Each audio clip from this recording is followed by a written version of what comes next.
para que esta sociedad reflexione, crezca y aporte cosas.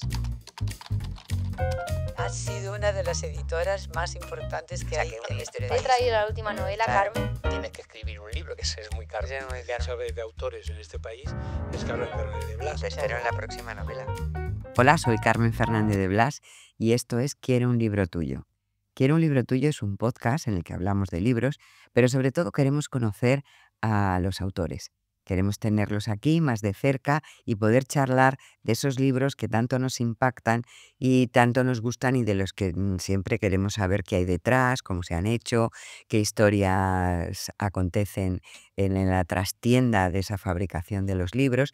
Y además, en esta temporada, lo que pretendemos es llenar esta maravillosa estantería con los libros que nos gustan. Y desde luego, en esta estantería con los libros que nos gustan, no podía faltar un libro de Julia Navarro, que es nuestra invitada de hoy. Querida Julia, ¿cómo no ibas a estar?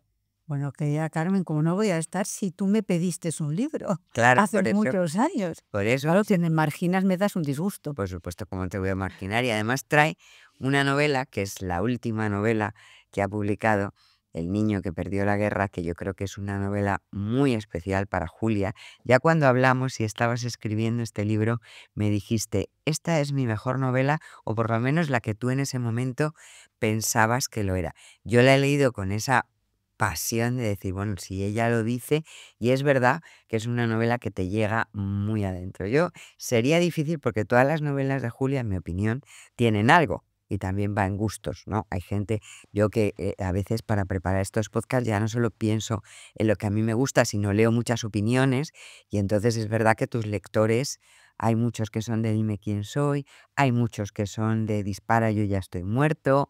Quiero decir, hay muchas facciones de lectores que les gusta más una cosa que otra, pero es verdad que este niño que perdió la guerra, yo creo que aúna gran parte de lo que hay en otros libros, pero mi observación es que tiendes cada vez más a cosas emotivas. O sea, es verdad que es una novela que nos hace llorar y nos hace emocionar. Pero fíjate, yo no intento emocionar. Yo Lo consigues. intento, ya, es una novela dura, eso es lo que me Dura, dicen dura, sí. los lectores. Yo que hago muchos clubs de lectura, voy a muchos clubs de lectura, me lo dicen todos, tanto en España como en América. Dicen, oiga, es la novela más dura de cuantas ha escrito. Y es verdad, seguramente. Pero yo no intento emocionar, Carmen. Yo lo que intento es trasladar al lector algo que no le deje indiferente. Bueno, quizá por eso, Es claro. decir, pero ese algo es, bueno, pues que haya elementos para la reflexión, para el debate, para interpelarse el lector a sí mismo, interpelar a los demás. O sea, yo no busco que el lector llore. Hombre, en este caso, si lloran, pues cuando me dicen, oiga, me ha hecho llorar, digo, pues no sabe cómo me alegro, porque eso significa Que le ha llegado. que he conseguido el objetivo de producirle una sacudida en el alma, pero yo sobre todo lo que persigo es no dejar indiferente al lector.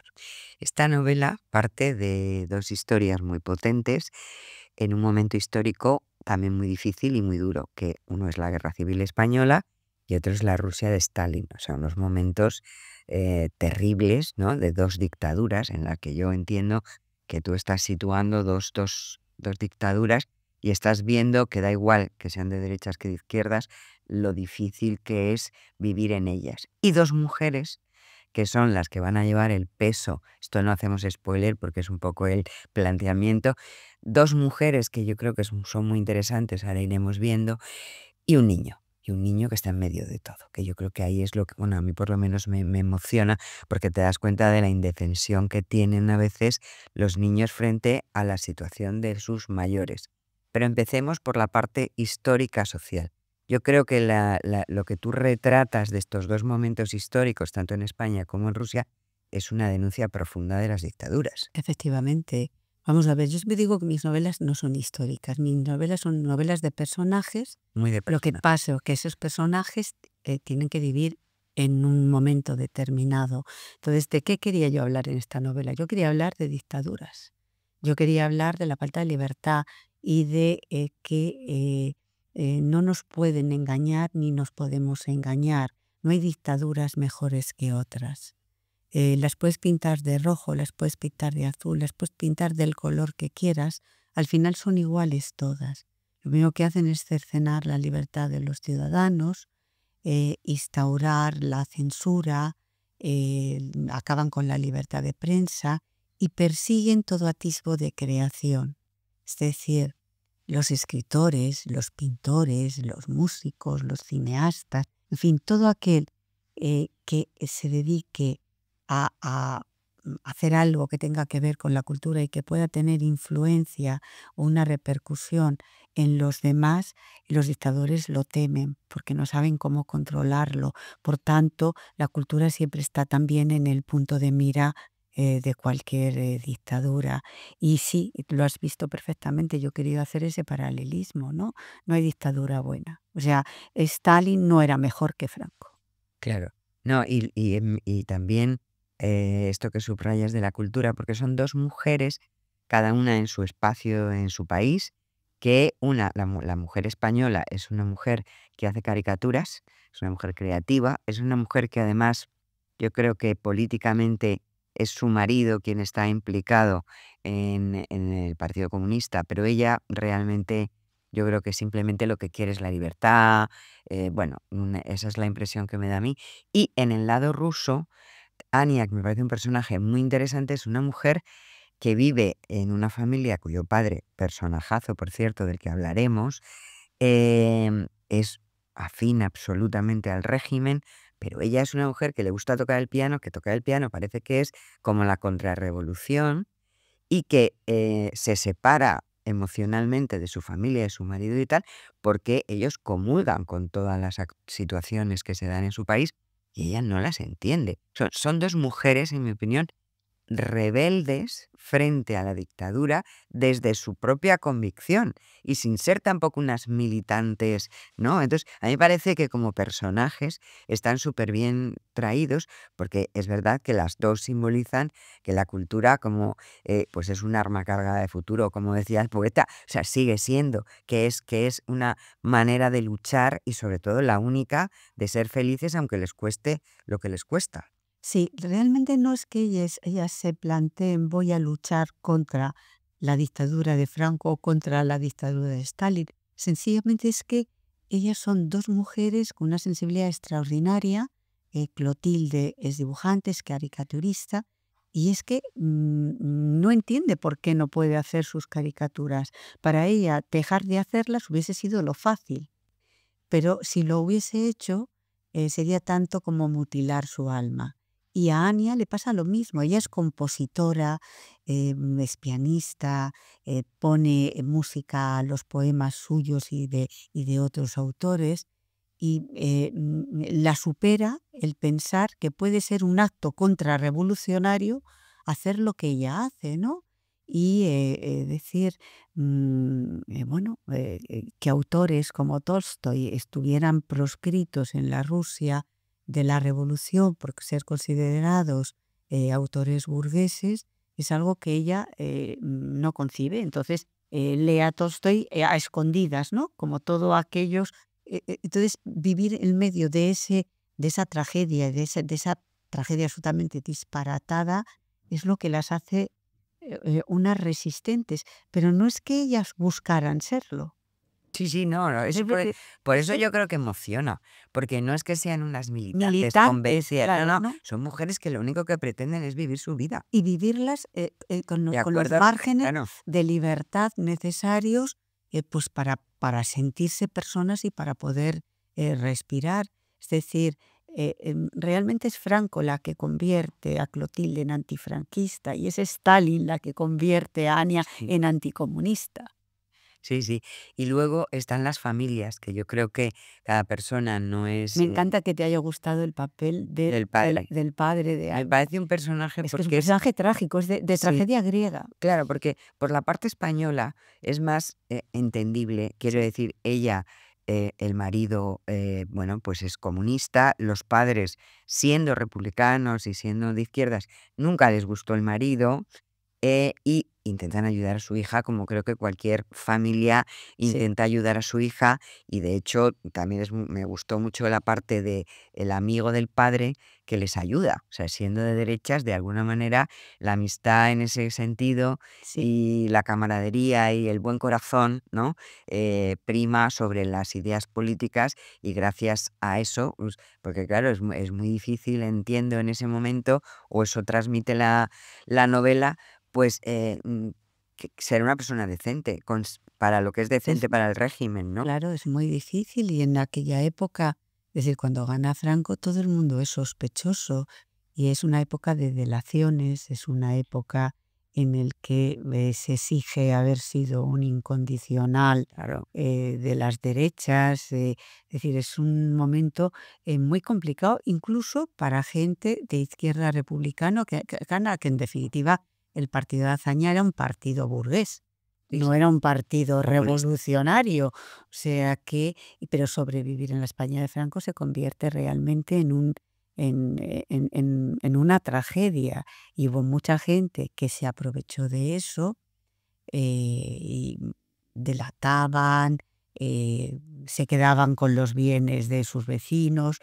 Y también, como en todas partes, también hay buena gente y Claro. los amigos de los padres, a pesar de que son unas personas que militaban más en la derecha, pues les echan una mano, les ayudan. Sí, esas pinceladas que das de que lo importante son las personas y no a veces los partidos ni las ideas, a mí me parecen muy estimulantes, porque yo creo que es así, afortunadamente, y mientras, mientras encuentres a esa gente, ¿no? Pero en Rusia, el personaje, ¿por qué me encanta el personaje del padre? Porque el padre sí que es un hombre convencido. Absolutamente. Es un hombre que cree profundamente en las ideas Ha revolucionarias y en sido el comunismo. compañero de Lenin, ha hecho la revolución, es decir, él no tiene ninguna duda. Él no tiene ninguna duda. Y sin embargo, cuando su hija se encuentra en la situación en la que se encuentra, se da cuenta de que a lo mejor se ha equivocado. Decir, bueno, él vive esa tragedia, Sí, ¿no? Es decir, ver cómo la revolución se lleva por delante a su hija, esa revolución que él ha contribuido a hacer y a asentar, se lleva por delante su familia.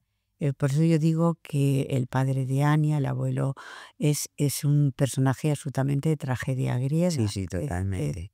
Porque además él no reniega nunca, él No, permanece fiel a su ideario hasta el final, sufriendo lo indecible, sin entender a su hija, porque no comprende a su hija y no llega a comprender nunca el por qué su hija no abraza con entusiasmo la revolución.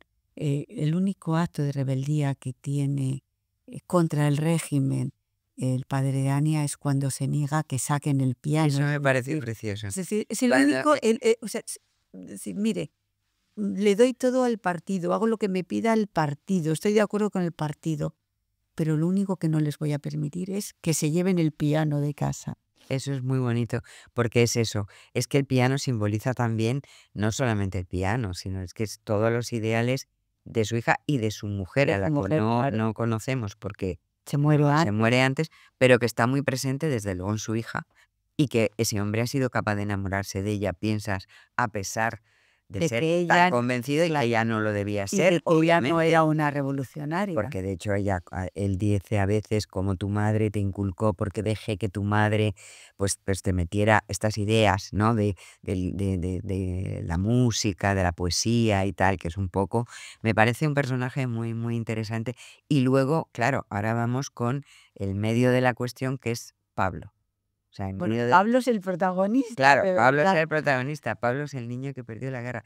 Pero, a ver, siendo el protagonista Pablo, yo creo que estos dos núcleos, o sea, estos dos Pero él es el núcleos, hilo conductor, claro, es que el unen, neso. claro, que unen las familias. Entonces, claro, esta es otra cosa que también emociona, aunque tú no lo pretendieras, y también hace llorar, aunque tú no lo pretendieras, porque claro, ves a un niño que le arrancan de su madre, terrible ya de entrada, porque el niño no se quiere ir, no entiende nada, y lo llevan a otro país con un señor ruso que no entiende nada, amigo de su padre, y el niño, claro, es que eso es un drama de Es una entrada. tragedia, Eso sí. es una tragedia terrible. Y dentro del drama, para la madre, porque pierde a ese hijo, para el niño, porque pierde a esa madre, y no sabe además, supongo, la incertidumbre que tienes que tener, ¿a dónde voy? ¿A dónde me llevan? Gente rara que no conoces, con otras costumbres. Es verdad que es muy bonito cuando ella, Anya, lo adopta de alguna manera. Anya le hace suyo, Anya lo cuida y entonces aparte también es muy bonita, muy emocionante porque te das cuenta de cómo los sentimientos prevalecen frente a las ideas otra vez. Sí, bueno, hubo muchas familias durante la Guerra Civil, bueno, muchas o algunas familias durante la Guerra Civil, que quisieron evitar a sus hijos los estragos de la guerra. Hubo niños que se enviaron a Francia, a Bélgica, al Reino Unido, o también que se marcharon que se enviaron a México. Pero claro, la Unión Soviética era un destino harto complicado. Es verdad que quienes mandaron a sus hijos a la Unión Soviética pensaban que iban a ganar la guerra y que por tanto pues sus hijos iban a volver. Lo que pasa es que los niños que fueron a la Unión Soviética fueron sin billete de vuelta. Y billete de vuelta por esto, porque gana Franco, en Rusia gobierna Stalin, son dos regímenes que no tienen relaciones y por tanto los únicos niños que no pueden regresar son los que han ido a la Unión Soviética. Pablo ha ido en una condición un poco especial, porque ha ido, como tú contabas, pues con un amigo de su padre, que es consejero, es un soviético, ha estado en la Guerra Civil Española, pues como consejero de las tropas republicanas, se marcha antes de que termine la guerra y el padre de Pablo dice, llévate a mi hijo, vamos a ganar e iremos a por mi hijo. Pero claro, pierde la guerra y el niño se queda allí. Los niños siempre pierden las guerras de sus padres. Ya. Pablo es una víctima de una guerra que él no ha elegido, como todos los niños. Los niños cuyas guerras pierden sus padres, ellos al mismo tiempo pierden esas guerras y esa pérdida les va a acompañar toda la vida. Y Anya, claro, Anya es la mujer de Boris, que es este consejero soviético, y es una mujer que tiene realmente una solidaridad que ya les gustaría a muchos de los que la predicaban y la predican, ¿no? Ella dice, si mi hijo, porque ella tiene un hijo, estuviera en el otro lugar del mundo y estuviera con una familia española, a mí me gustaría que la madre de esa familia le pusiera la mano en la frente cuando tiene fiebre, le abrace cuando tiene miedo, le ayude a crecer, le transmita certezas y ella se convierte, Pablo tiene dos madres. En Totalmente, realidad yo claro. siempre defiendo que las dos son exactamente igual de madres. Clotilde es su madre biológica, Pablo no la va a olvidar nunca, ni Anya va a permitir que la olvide nunca y Anya es la madre, es la mujer que le va a acompañar mientras crece, mientras es un adolescente, mientras da los primeros pasos por la vida y se va convirtiendo en un hombre. Entonces, y Pablo quiere a las dos exactamente igual. Menos mal que no tuvo que elegir en un momento determinado, Claro. pero Hombre, también te digo que en un momento determinado a mí me parece que es más Anya, te diré, porque Anya es con la que él ha crecido. sí, con la que ha Realmente su vivido. madre es un Sí. recuerdo. Su madre sí, es un A ver, su sueño. madre es un sueño, su madre supongo que es una cuestión más emocional o cultural de decir, tengo una madre en España y Sí, no sé nada de ella, porque la pobre hay que decir que por mucho que lo intenta, pues no era era fácil, como tú muy imposible. bien has dicho, pero realmente la que le ha cuidado, la que le ha educado, la que ha estado allí, la que cuando le ha gustado una chica, bueno, lo que es la vida Claro, de una madre, pues obviamente, ¿cómo va a poder elegir? Si es que ni Anya es habría su podido madre. elegir, es que Anya es su madre. Claro, Anya realmente, para mí, es Es más una, madre sí, que Clotilde. A su pesar de Clotilde, porque no es sí, que pobrecita. Clotilde era pobrecita, pero realmente para él, yo creo que eso pesa mucho y de hecho, eso también lo reflejas muy bien. Yo creo que todo el sentimiento de la maternidad, la relación con los hijos, bueno, en mi opinión, ¿no? Está muy bien reflejada porque ves también la lucha de Pablo, porque en el fondo dice, bueno, es que yo la quiero muchísimo a esta señora, es mi madre. Es que es su madre. Pero claro, bueno, yo tengo una madre, dicen que tengo una madre, que a lo mejor se ha muerto o que a lo mejor vaya usted a saber que ha sido de mi madre, pero esta señora es la que se ha comportado como mi madre.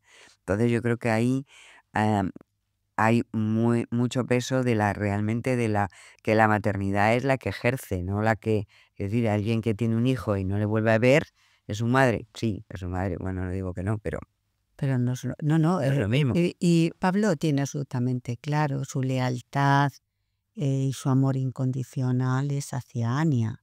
Es decir, es una relación realmente intensa y hermosísima. Y ella realmente es que es su madre. Es que Claro. si alguien le hubiese dicho, este no es tu hijo, yo creo que se habría dicho, pero ¿qué me está usted diciendo? Es decir, Pablo es tan hijo suyo como lo es su hijo. Pues a veces parece que es como más afín por una razón, porque quizá claro, el padre de Igor. Igor, pues Igor tiene un padre, por Sí. una referencia. Sí. Pero de alguna manera yo creo que Pablo se engancha a Ania como madre, no tanto como Boris, o sea, como padre. Boris es el marido de Ania Sí, y tienen un hijo que es Igor.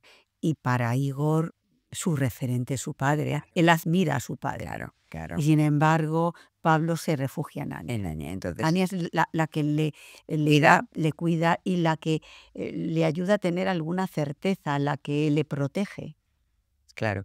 Yo creo que ahí también hay una cosa importante que es la educación, que está subyacente Sí. en eso, que es la educación y lo importante que es la educación. Porque tú dices, los niños pierden las guerras de sus padres, obvio. Pero si Pablo no pierde, es decir, claro que pierde la guerra, obviamente, pero tiene esa educación que su madre le ha transmitido, de no olvidar a su madre de España, de intentar también yo creo que ella con su comportamiento transmite esa libertad, transmite ese gusto por la cultura, que a veces no es tanto estudiar, sino lo que tú como ejemplo das. Yo creo que lo importante tanto en una como en otra y respecto al hijo es esa educación, que yo creo que ahora mismo, haciendo un paralelismo con lo que está sucediendo ahora mismo, tu novela, que no tiene que ver, pero para mí tiene dos lecturas. Una, alerta sobre las dictaduras, que Sí. estamos volviendo a dictaduras populistas, llámale como te dé la gana, o no tan populistas, depende de cómo sean. Y luego el tema de la educación, que no creo que es un SOS, oiga, que esto es muy importante, cómo educamos a nuestros hijos, porque si no, ¿qué va a pasar si se pierde la memoria? Fíjate, cuando de vez en cuando se publica alguna encuesta entre los jóvenes, hace unos meses se publicaba una encuesta en que decían que los adolescentes no verían mal un régimen autoritario. Yo pensaba, claro, porque no les han enseñado en la escuela, porque no tienen un referente de lo que es realmente un régimen autoritario. A mí me parece que el sistema educativo español es un auténtico desastre. El haber dejado las humanidades como Marías, no sé si se seguirá diciendo Marías, yo cuando estudiaba, Yo te entiendo porque yo Claro, decíamos María. cuando estudiaba las Marías eran las asignaturas menos importantes. Entonces, y de repente todos los ministros de educación que hemos tenido, de derechas, de izquierdas y medio pensionistas, o sea, todos, no sé por qué, han tenido una manía a las humanidades que las han ido sacando de los currículos escolares. Entonces, si un niño no estudia historia, no estudia literatura, no estudia arte, no estudia filosofía, o sea, no estudia todo aquello que le puede ayudar a conformar un pensamiento y ampliar su visión de la vida, pues luego terminan diciendo esas barbaridades como no me importaría vivir en un régimen autoritario, ¿no? Es decir, el valor de la cultura es importantísimo y siempre pienso que cuando los gobernantes recortan en los sistemas educativos esas asignaturas que son las que ayudan realmente a tener un pensamiento propio y un pensamiento crítico, pues que no lo hacen de una forma inocente. Ya. Yo recuerdo que mi hijo estudió en un colegio, el colegio Estilo de Josefina Aldecoa, y daban historia de las religiones y era un colegio laico. Y un día le pregunté a Josefina, escritora, Sí, bueno, maravilloso. maravillosa, que Josefina, pues, que yo he traído a mi hijo aquí porque es un colegio laico.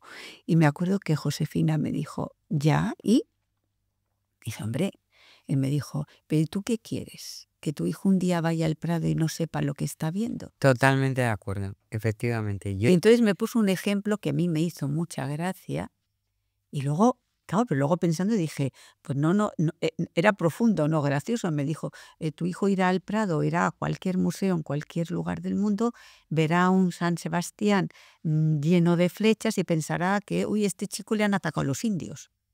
Entonces yo solté la carcajada. Ya. Y me dijo, porque no sabrá ¿Quién es? exactamente ¿Por qué? y por qué ni lo que significa. Entonces, fíjate que ella, por supuesto, daba historia de las religiones desde un punto de vista histórico, Claro, claro. no doctrinal. Y yo creo que se debería de dar. Totalmente de acuerdo. Yo, de hecho, Entonces, es que no puedes ser una persona culta si no tienes también esa base. sobre todo por las referencias, o sea, Claro, vivimos en en un momento, pero tenemos una historia detrás que además explica muchas cosas, que claro. no solamente en la cultura, obviamente en España un sesgo de una religión católica, que tú puedes ser católico, ¿no? Pero conocer la historia Que tienes que conocerla. Es te que es parte de la historia. claro, pero es que también el islamismo también. Es decir, si tú no conoces, muchas veces oyes hablar a la gente, no, yo no es que sea ninguna experta, pero tienes que tener un básico, Tienes que tener un porque básico. si no, muchas veces No los entiendes nada. judíos, o sea, no entiendes los conflictos porque a veces tienen unos orígenes muy antiguos Sí. y muy arraigados y claro, ¿cómo te vas a limpiar de un plumazo esto? Es que evidentemente estás haciendo otra sociedad. Yo, en los políticos Eso es lo actuales, que quiso hacer la Unión Soviética, claro, la sociedad limpiar, del hombre nuevo. claro, Entonces, todos los qué autores miedo da eso. que no son, que no se dedican a escribir, a componer, a hacer películas, hablando del hombre nuevo y renegando de todo lo anterior, no son patriotas, no son buenos comunistas. Claro, eso es una barbaridad. No, pero eso es una barbaridad que yo creo que es típica de las dictaduras. Es decir, Sí, todo lo demás estaba mal. O sea, el que te dice vamos a empezar de cero, vamos a crear un nombre nuevo, a mí eso me da un miedo, sí. tengo que Es confesar. un demente, O claro, el que sea, dice eso es que es o un sea, demente. es que yo vengo El de ser ahí. humano nunca será nuevo. Claro, sí, pero en el pensamiento, y decir, todo lo demás estaba mal. No, habrá muchas cosas. Es como sacar de contexto también, que es lo que está pasando. Yo a veces escucho a políticos ahora y digo, a ver, no han ido a clase, no han estudiado. Es decir, las cosas tienen un contexto. Entonces, tú no puedes juzgar a Picasso. Bueno, esto ya no te digo lo de la cancelación, que yo estoy absolutamente en contra de eso, porque claro, tú no puedes juzgar a la gente ahora Con los ojos de ahora. con los ojos de ahora lo que pasó hace X años. Tienes que pensarlo, ¿Cuál era el contexto en el que cuál era el cómo era contexto. la sociedad en ese momento? Claro, no, Y además tienes que conocerla para darte cuenta, oiga, esto estaba mal, pero tienes que conocerlo. sí, Es decir, que estaba mal, no tenemos que repetirlo, etcétera, etcétera, etcétera, pero es que era la sociedad. Entonces, lo que no puedes decir, esto no existe.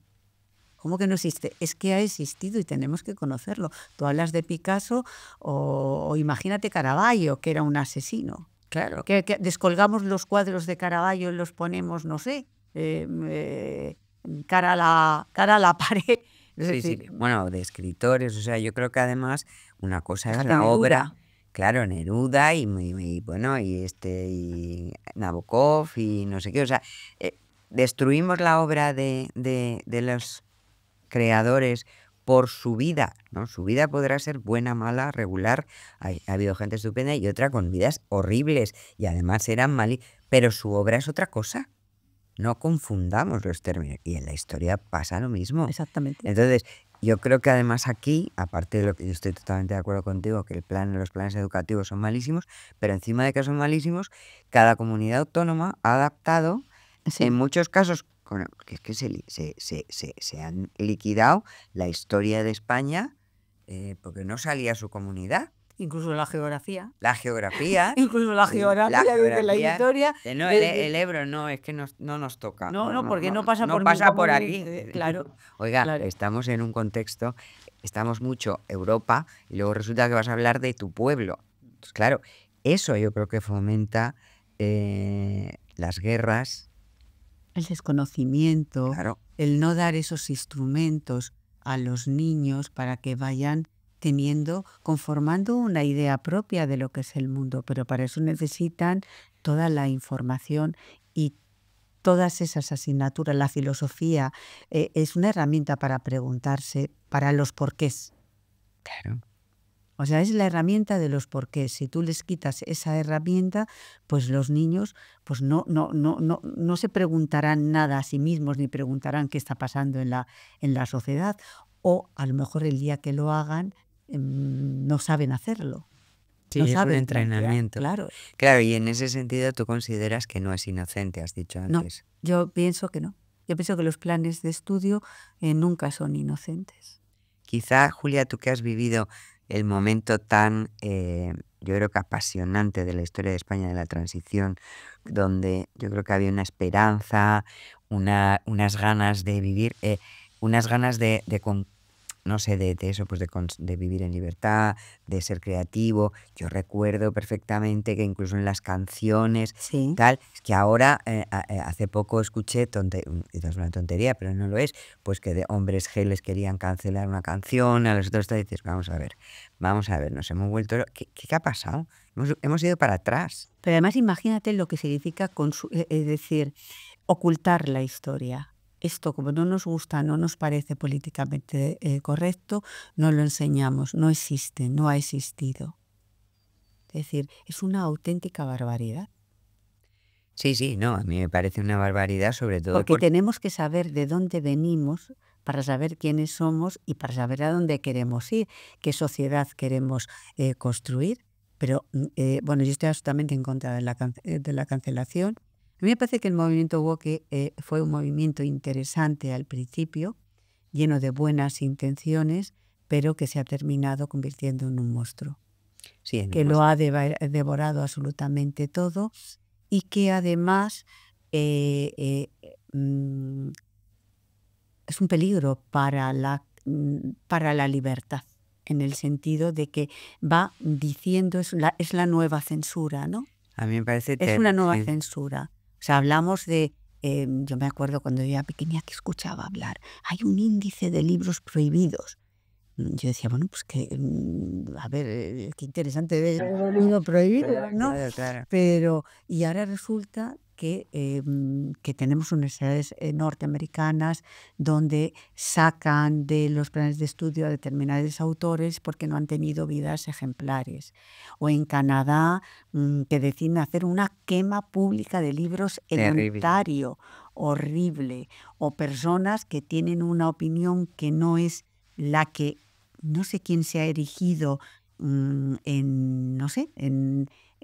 lo que tenemos que pensar, lo políticamente correcto, que si alguien dice algo que chirría a la nueva doctrina, inmediatamente cancelado. Bueno, a mí me parece terrible. A mí me da miedo también. Es de esas cosas que yo creo que gran parte también del auge de los totalitarismos viene de ahí. Claro. Porque ya sabes aquel refrán, ¿no? De que el infierno estaba empedrado de buenas intenciones. Pues están convirtiendo un infierno realmente en la sociedad en la que vivimos, ¿no? Con la buena intención, tenemos que ser buenos, tenemos que pensar esto, no podemos decir lo otro. Deje usted que la gente se equivoque. Que se equivoque, que pueda debatir. Y sobre todo que podamos debatir y podamos tener formas distintas de pensar.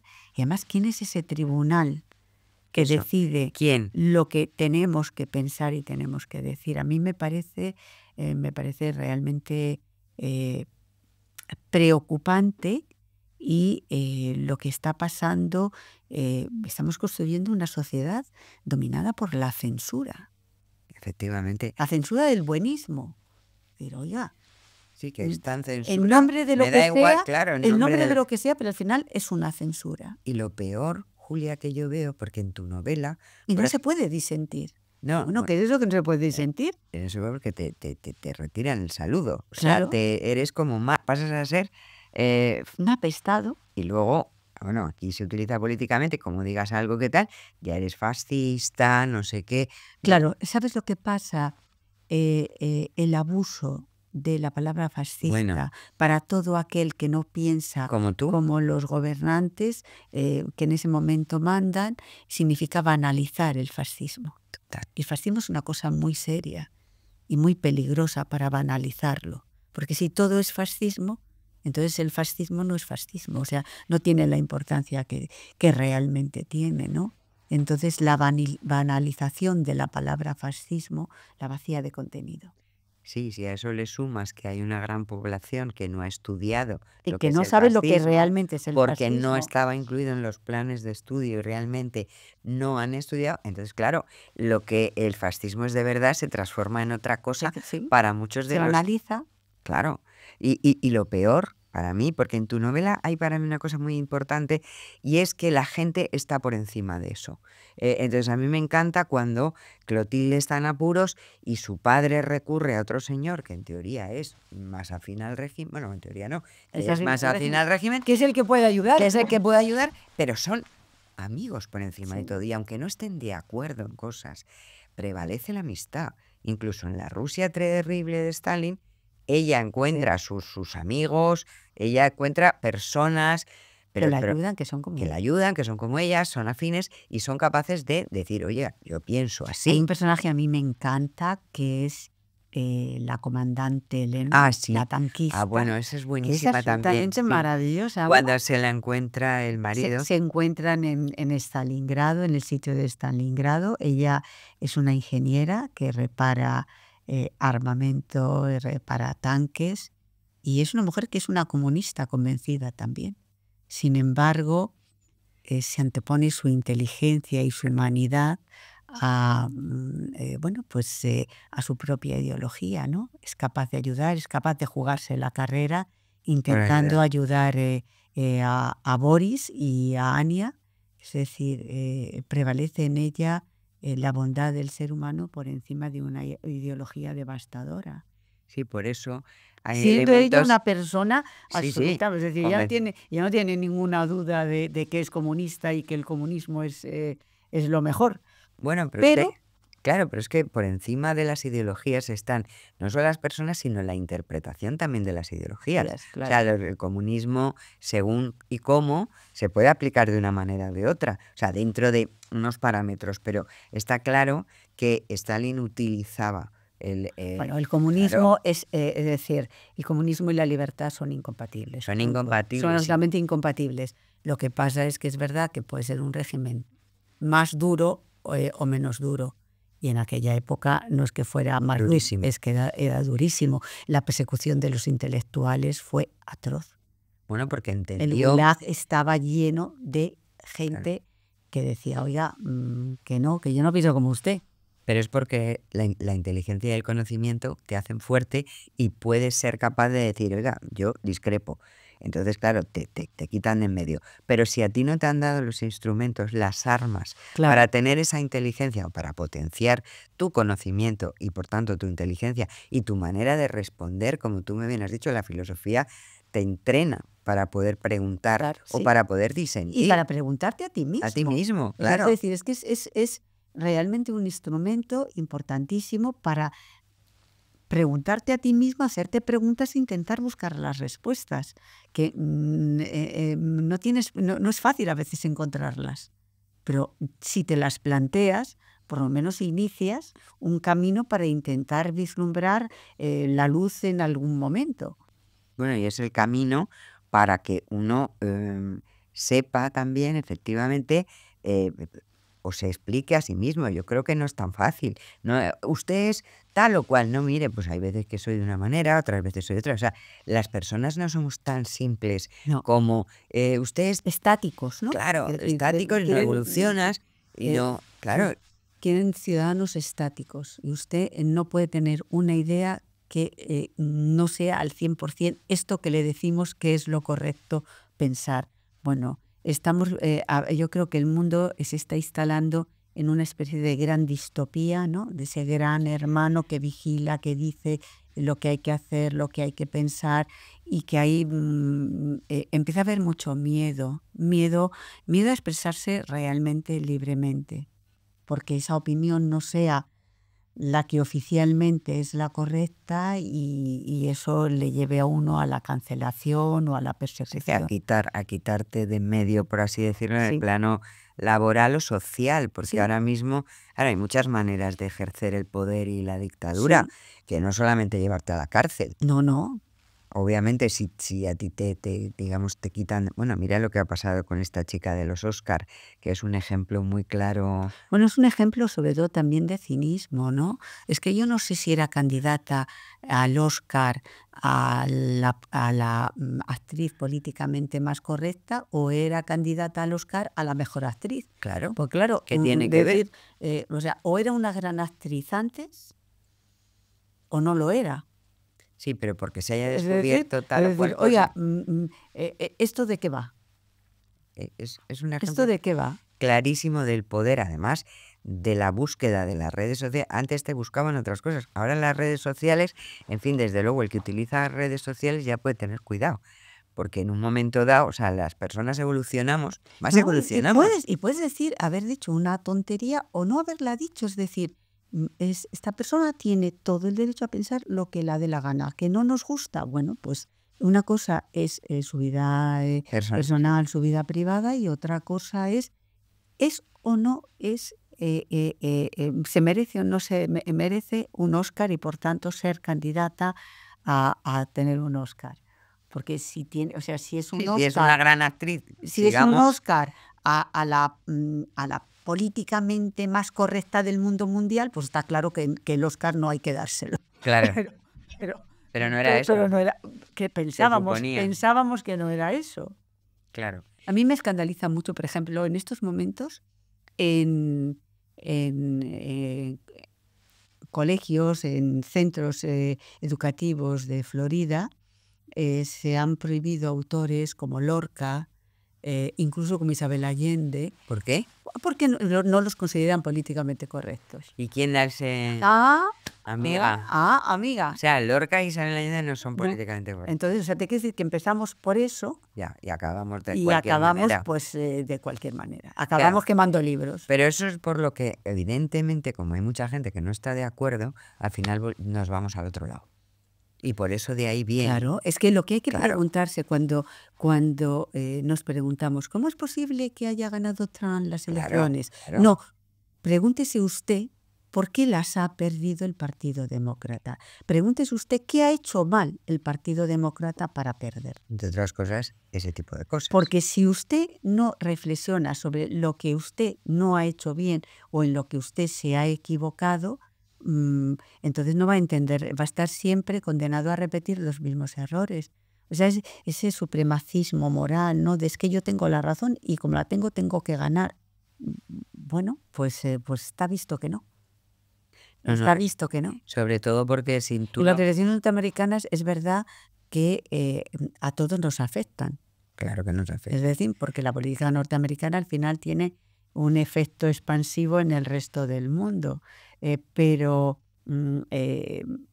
a mí, yo no me pregunto por qué ha ganado Trump, yo me pregunto qué ha hecho mal o ha dejado de hacer el Partido Demócrata para dar lugar a un fenómeno como el de Trump. Es un Porque fenómeno arrasador. porque vamos a la raíz o estamos condenados a no entender nada. Yo creo que por ahí, y eso es trasladable al resto del mundo. Porque Claro. lo mismo que ha pasado en Estados Unidos, Está pasando en el resto de Europa. y eso es muy, muy peligroso. Bueno, yo creo que está clarísimo que no, que nosotras dos somos dos defensoras de la cultura. Tú en tus libros, por supuesto, en tus Y ya tú, porque tú eres novelas, una pero mujer que yo, formas parte del mundo de la cultura, sí, has sido una de las editoras más importantes que hay en este país, conoces a todos los escritores. Yo creo que nos has publicado prácticamente a todos y nos has descubierto a algunos. Es sí, decir, una felicidad eso, sí. que tienes una mochila Bueno, y me parece cargada de... importante, claro, y me parece importante además que dejar a la gente que exprese sus ideas y sus criterios. O sea, no se trata de que si yo he publicado en novela a veces no es tan claro, pero en sí en no ficción, y a mí me parece interesante que siempre desde un punto de vista de aportación al debate, yo creo que uno de los trabajos del editor es poner a la sociedad en forma de libro, en mi caso, las opiniones de los demás. Claro. Y no por eso yo me tengo que identificar con ellos. No. Simplemente son opiniones respetuosas, obviamente, para que esta sociedad reflexione, crezca y aporte cosas. Y luego yo reivindico la libertad de poder elegir. Que no me digan lo que debo de pensar. Claro. Yo ya soy capaz de pensar sola, ya soy capaz de rechazar lo que no me gusta y, bueno, pues de mostrarme escéptica o favorable a otras cosas. Pero usted no encasille mi pensamiento, no me diga esto es lo que usted tiene que pensar y no se puede salir de estos márgenes, porque eso es censura y eso es establecer el pensamiento único, ¿no? Claro, que es contra lo que Y va. nos llevan a esas distopías de las que nos hablaban autores importantes en el siglo XX como Orwell, Orwell, ¿no? sí, que te parecía a mí se me pareció, pues eso, ciencia ficción, y ahora No, veo es que no es ciencia ficción. no, Es está ese clarísimo. mundo, o Huxley, ¿no? Sí, El mundo Huxley, feliz, es decir, sí, esas sociedades aparentemente perfectas, pero que en definitiva terminan siendo una dictadura. absoluto. Entonces, ojo, no caminemos hacia esas distopías y las convirtamos en realidad, intentando hacer un bien, se termine haciendo un mal. Sí, pues para seguir con tu novela, y yo creo que es importante que no nos falten Es que se dos, nota que tú y yo somos de la generación de la transición, sí. que al final pues hablamos de muchas cosas. Claro, hablamos de muchas cosas, sobre todo porque además Porque además están presentes los libros. están presentes en los libros, están presentes en la actualidad, porque es verdad que hemos vivido una eclosión de libertad y de además de que la gente decía barbaridades. O sea, yo estoy en contra de lo políticamente correcto porque es que me parece muy creativo lo políticamente incorrecto. Luego evolucionas, también no es lo mismo Claro. tener 20 años. De No. hecho, yo veo a jóvenes algunas veces ahora que digo, Dios mío, ¿cómo serán de mayores? ¡Qué horror! O sea, les veo que les falta ese punto de cuestionamiento, de rebeldía que yo creo que hay que tener con una determinada edad. Y yo a veces, no digo en todo el mundo, pero sí hay esos dos temas que yo quiero traerte y que tienen que ver con la novela del pensamiento. Yo creo que también hay que reivindicar el derecho a equivocarse. Por supuesto. No, Y es el que me parece derecho- fundamental. Y el derecho a cambiar de opinión. Y nadie es como era ayer. Alguien que hoy tenga 50 años no es como cuando... Ya es una persona distinta a cuando tenía 20. Y no te Entonces, pueden sacar claro, nosotras afortunadamente no había, bueno, podía haber artículos en un momento dado, pero no hay las redes sociales. Pero claro, entonces, tu sí, pensamiento de 20 años, no es el mismo de los 50. Ni- Y a lo mejor en los 50 no es lo mismo que el de los 70. claro, Es decir, oiga, tu derecho a evolucionar, mi derecho a evolucionar, el derecho a cambiar, el derecho a desdecirse claro, y a equivocarse. Yo y a creo que una de las equivocarse, sobre cosas, todo. oye, Parte de la libertad está en la de equivocarse. yo creo que equivocarse en la vida en general es muy importante. Bueno, y además también es parte del aprendizaje. Claro, porque si no aprendes, yo recuerdo que tenía una editora que le daba miedo equivocarse y le decía, no te da miedo equivocarte, es que te vas a equivocar, porque yo no conozco a nadie que no se haya equivocado nunca. Entonces, es importante equivocarse, saber por qué te has equivocado Y y aprender de lo que te has equivocado, porque si no te quedarás allí sin moverte, ahí toda la vida esperando, no, a ver si me voy a equivocar. También pasa en la vida personal, pues claro que te equivocas. O no, oye, a lo mejor hay gente que no se equivoca. Yo creo que lo más normal es equivocarse. Sí. Pero para eso hay que vivir. Y esa reivindicación ahora es que te buscan en tu pasado y empiezan a decir las tonterías que podías decir, o no tonterías, que en ese momento Sí. para ti tenían un sentido, de sí, mire, yo lo decía porque yo estaba convencida, pero he aprendido que para eso han pasado los años, afortunadamente, o no, o sea, que han pasado, y entonces yo ya opino de esta otra manera porque la vida me ha enseñado esto. Eso ahora parece como que no es fácil. Terrible, es absolutamente terrible. Claro. Entonces, los abuelos, que es lo que yo te quería preguntar, los abuelos en tu libro también son muy importantes. Muy importante. Yo sí. sé que para ti Mis abuelos tus eran abuelos fueron han muy sido importantes, importantes. y en la novela el papel, y ahora mismo en la sociedad, yo creo que los abuelos tienen un papel en la sociedad, siempre lo han tenido, obviamente, pero yo creo que los abuelos son clave. Me interesa que me des tu visión un poco de ese mundo de los abuelos y también de los niños, porque al final hemos hablado más pero hemos hablado de Pablo, sí, o de los niños, pero menos, pero al final los niños son el futuro. Los niños son el futuro.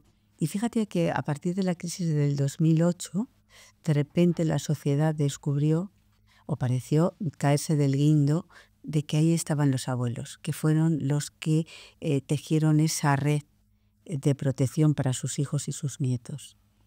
Jóvenes que tenían que volver a casa de sus padres, ya casados o viviendo, es decir, con hijos, y eran los abuelos los que con su exigua pensión, pues de repente tenían que mantenerlos a todos o ayudarles a pagar la hipoteca para que no les quitaran el piso. Es decir, los abuelos de repente, a partir del 2008, es como si la sociedad, después de haberlos marginados, porque también aquí hemos vivido una época de que había que ser joven y el que no era joven... Eternamente. Sí, o sea, parecía que estabas condenado, y de repente se descubrió la importancia que tenían los abuelos, que son realmente un pilar de la sociedad y que sin los abuelos, cuántas familias no habrían salido adelante y cuántos niños habrían perdido esa red de seguridad, de protección, de certezas. Incluso yo creo que en la enseñanza, porque yo creo que todos tenemos recuerdo. Yo desde luego, más que conmigo, con mis hijas, pues es que mi padre les enseñaba a mis hijas a multiplicar Claro. y les ponía dictados todos los veranos. Entonces, te quiero decir que la labor que hacen los abuelos también, o les ha contado batallitas, o sus vidas, o cosas que si no, a lo mejor no hubieran conocido los niños, porque es verdad que a nosotros nos ha tocado vivir tanto a ti como a mí, pues una vida pues muy de trabajo, muy tal, Sí. y como nosotras, millones de personas, de mujeres, de hombres. Entonces, los abuelos no solamente han hecho ese papel, como tú decías, de vamos a ayudar a los hijos, sino a los nietos A los nietos. les han dado Sí. esa solidez, ¿no? Esa solidez, es decir, hoy en día en la puerta de cualquier colegio veremos a muchos abuelos Sí. esperando a que salgan sus nietos, pues para llevarles a casa, para acompañarles, para ayudarles a hacer los deberes.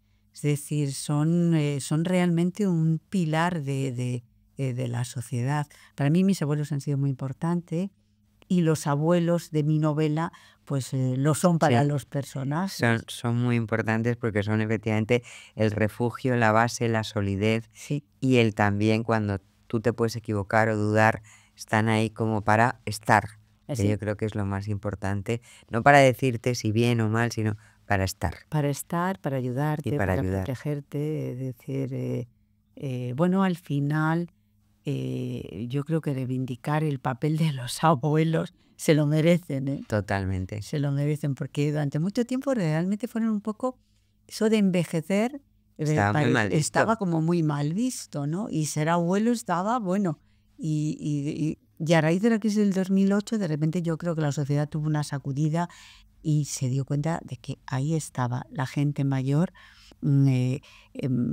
actuando con una solidaridad y un sacrificio y una dignidad enorme.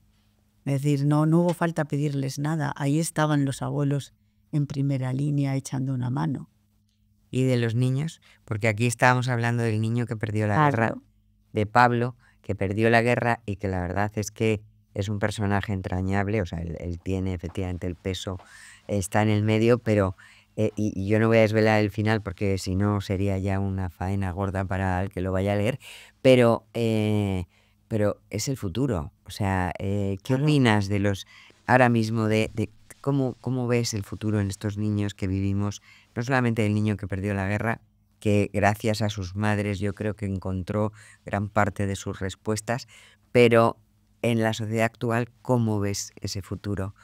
Yo creo que los niños viven un momento en que por una parte tienen todo un mundo de posibilidades a su alrededor, pero por otra parte también viven sumergidos en una enorme confusión que es la que domina la sociedad, lo que es políticamente correcto, lo que pueden hacer, lo que pueden decir, lo que pueden sentir. Es decir, yo creo que a veces a los niños eh, no les dejamos ser niños. A veces están, sí, ahora hay una tendencia de meter a los niños, por ejemplo, no juegan casi, No juegan. tienen 2.500 extraescolares, hay niños que con Sí, bueno, 5 y años... también hay una responsabilidad. Yo decía, a mí hay una cosa que veo cada vez más, ¿no? Tú te vas un domingo a un restaurante a comer con tu familia y verás al lado a otra familia con niños prácticamente que ni andan con el teléfono móvil jugando. Ya, Es decir, las nuevas tecnologías están ahí, hay que utilizarlas y son el presente. O sea, esto no es un alegato contra las tecnologías porque sería una estupidez. no, Es decir, están ahí. Pero estamos haciendo que los niños dejen de jugar. O sea, los niños ya no juegan. Eso de llevarles al parque, que se caigan, se hagan una sí, herida en la rodilla. Es decir, que se peleen con que el se niño de al peleen con lado, el niño que es de lo al normal. lado. Es decir, los niños los tenemos como muy cuadriculados, lo que tienen que hacer, lo que tienen que decir, y sobre todo, yo creo que a veces, pues como los mayores vamos tan mal de tiempo, pues dale la maquinita y que esté tranquilo el niño mientras yo hago otra cosa. Y ese niño, ¿no? Pues está jugando, sí, pero no es lo mismo jugar con una maquinita que estar jugando Un tirado camión, en o el con suelo un con un camión o con con una con caja una con niña, un claro. hilo. Sí, claro. ¿Pero eres optimista? Ok. Ay, quiero ser optimista, Bien, Carmen. muy Sí, bien. yo quiero ser No podemos optimista. terminar sin No, yo optimismo. quiero ser optimista y yo creo que, bueno, la sociedad siempre da pendulazos. Sí, Dimos un pendulazo muy fuerte, que fue el que hemos tenido estos últimos años. Ahora estamos dando otro pendulazo también muy fuerte, que esperamos que no dure mucho. Pero bueno, yo creo que al final se restablecerá un poco el seguir con las bases de esa sociedad que se construyó, que era una sociedad pues permisiva, una sociedad donde se escuchaba al otro, donde no se demonizaba al diferente o al que pensaba de una forma diferente. Yo quiero ser optimista. claro que sí. Y con Pero esto... la cultura es cultura. el arma para poder ser optimista. Y no solo eso, yo te voy a añadir una cosa más. En esta novela está, y yo les recomiendo por supuesto que la lean, y es que las personas están por encima de todo. Sí. Y en medio del desastre de la dictadura, de la políticamente correcto, seguro que igual que en la historia y en la vida hay personas que consiguen rebelarse y consiguen iluminar, pues seguro que habrá, como lleva habiendo millones de años. Gracias por transmitirnos todo eso en tus novelas. Esta estantería, el lugar preferente para que la gente la lea. Es una novela que no va a dejar indiferente, desde luego, que probablemente les haga llorar, por mucho que diga Julia, porque emociona y es dura, pero que realmente merece la pena. Muchísimas gracias, Julia, Muchas gracias por estar Carmen. aquí, y te Muchas espero en la gracias. próxima novela, Hombre, claro. que seguro que ya estás escribiendo. Claro, ya llevamos un largo Un largo recorrido recorrido. juntas, así Y- que ya sabes que yo soy incondicional tuya. Muchísimas gracias, Julia.